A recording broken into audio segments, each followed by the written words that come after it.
इस्तेमाल करना चाहिए।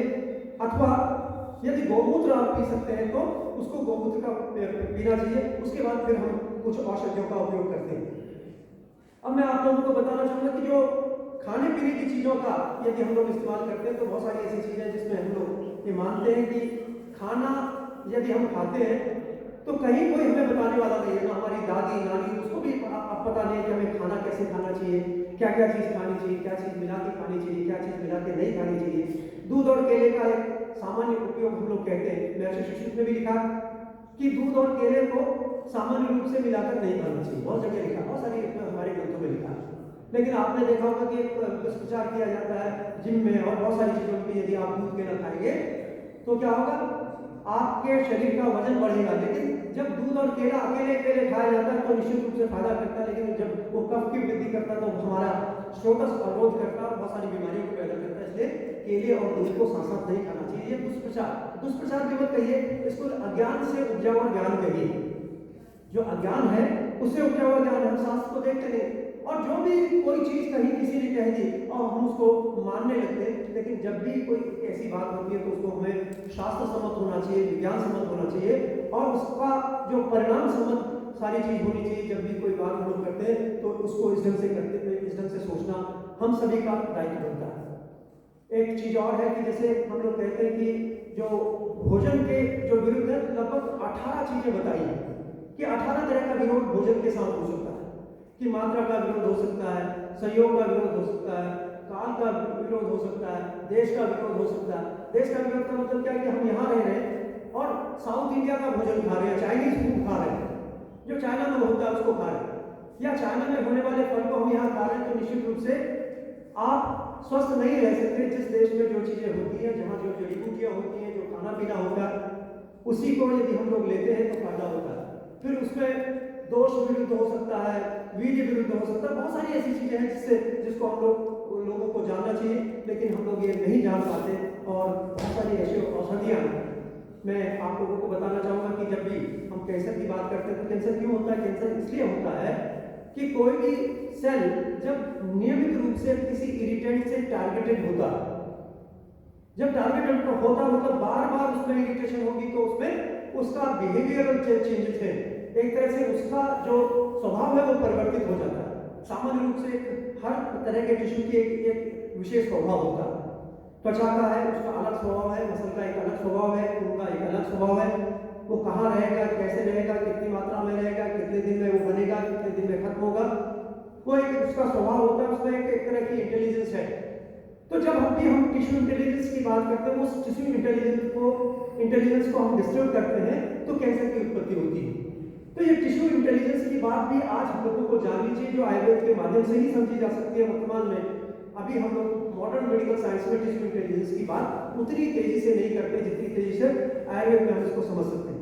जब भी हम अग्नि की बात करते हैं कि अग्नि धातु अग्नि के स्तर की बात करते हैं, तो धातु अग्नि क्या है? वो सिर्फ हमारी इंटेलिजेंस ही है, धातु की इंटेलिजेंस है, स्पेसिफिक धातु की इंटेलिजेंस है, और वही उसकी ग्रोथ को भी नियंत्रित करती है। और यदि आपने देखा होगा कि यदि आग बुझ जाए, अधिक हवा से बुझ भी सकती है और अधिक हवा से प्रवृत्त भी हो सकती है, और कम हवा से वो कम हो सकती है या बिल्कुल बुझ भी सकती है। तो आप समझ सकते हैं कि कैसे ये सारी की सारी अग्नियां जब दूषित होती हैं तो हमारे शरीर में विभिन्न इस तरह पर ये बीमारियां होती हैं।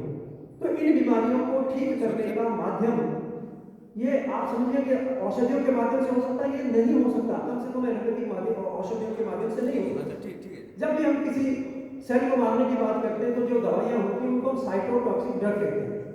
तो साइटोटॉक्सिक ड्रग का मतलब वो सेल्स को मारने वाली दवाई है। तो ये तो डिस्टिंक्शन नहीं हो सकता कि भाई हम अच्छे सेल्स को मारें, बुरे सेल्स को मारें। ठीक है, बुरे सेल्स को ज्यादा मारेंगे, लेकिन कहीं ना कहीं वो अच्छे सेल्स की जो एनाटॉमी है, जो उसकी फिजियोलॉजी है, जो उसका एक तरह से अंदर का एक स्ट्रक्चर है, उसको भी कहीं ना कहीं, चाहे वो डीएनए के स्तर पर, चाहे आरएनए के स्तर पर, चाहे वो एक तरह से एंडोप्लाज्म के स्तर पर, कहीं ना कहीं उसको जरूर नुकसान पहुंचाती है। तो ऐसी चीजों से हम लोगों को निश्चित रूप से बचना चाहिए। और जब भी हम लोग बात करते हैं कि जब भी हम कोई चीज खाते हैं वो पेट में जाती है, उसका पाचन होता है, पाचन होने के बाद वो लिवर में जाती है, और लिवर में जाने के बाद उसका 4 तरह से मेटाबॉलिज्म, 4 तरह से उसका फेट होता है। एक ऑक्सीडेशन होता है, दूसरा रिडक्शन होता है, तीसरा बायो ट्रांसफॉर्मेशन होता है, और चौथा डिटॉक्सिफिकेशन होता है। जो सामान्य चीजें खाते हैं, कोई भी खाना खाएंगे तो ये 4 चीजों से गुजरेगा।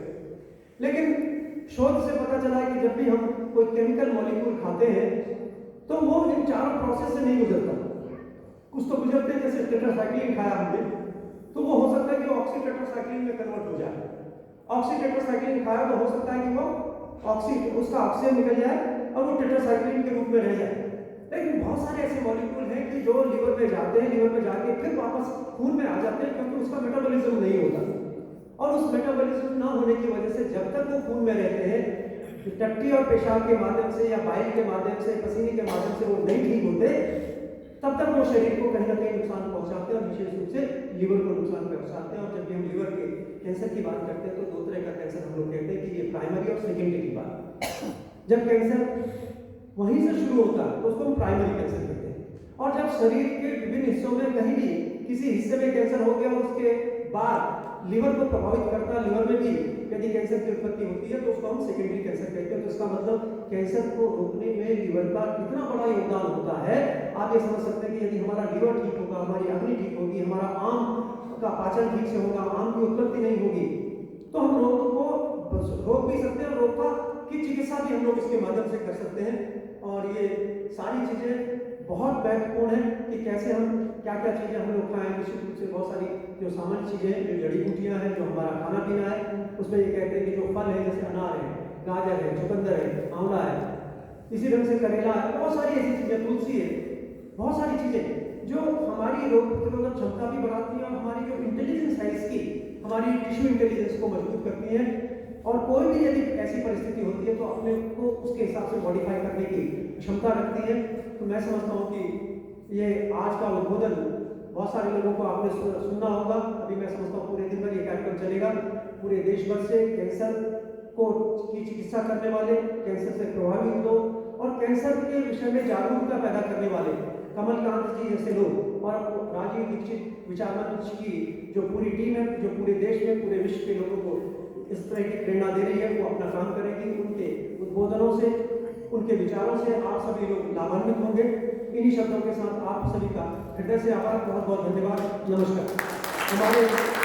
हम लोगों ने अपने विश्वविद्यालय में एक दूसरा और करूँ कि हमने अपने विश्वविद्यालय में एक पंचगव्य रिसर्च सेंटर की स्थापना की है, अपने जो हमारा मुख्य परिसर है देहरादून का, और गुरुकुल का परिसर जो लगभग 100 साल पुराना है और स्वामी श्रद्धानंद जी के द्वारा स्थापित है। उसमें हम लोगों ने कैंसर रिसर्च इंस्टीट्यूट एक क्लिनिक हम लोगों ने खोला है। हमारे दोनों चिकित्सक साथी हमारे साथ हैं, डॉक्टर उदय पांडे और डॉक्टर राजीव। ये लगभग हम लोगों ने 40-42 केस के अभी हम लोग काम करते हैं, लगभग 1 वर्ष होने वाला है। 56 केस हम लोगों ने किए हैं और उनका बहुत बड़ा एक तरह से हम लोगों ने एक फॉर्मूला इनको दिया। इसमें पीएचडी कर रहे हैं डॉक्टर राजीव, हमारे अंडर में पीएचडी भी कर रहे हैं। और हम लोग चाहते हैं कि वो एक ऐसा सकारात्मक कोई शोध कार्य हो सके जिसके माध्यम से हम लोग लोगों की इस पीड़ा में कहीं ना कहीं कुछ अपना सहयोग दे सके। इन्हीं शब्दों के साथ आप सभी का पुनः आभार, धन्यवाद। आभार डॉक्टर सुनील जोशी जी का।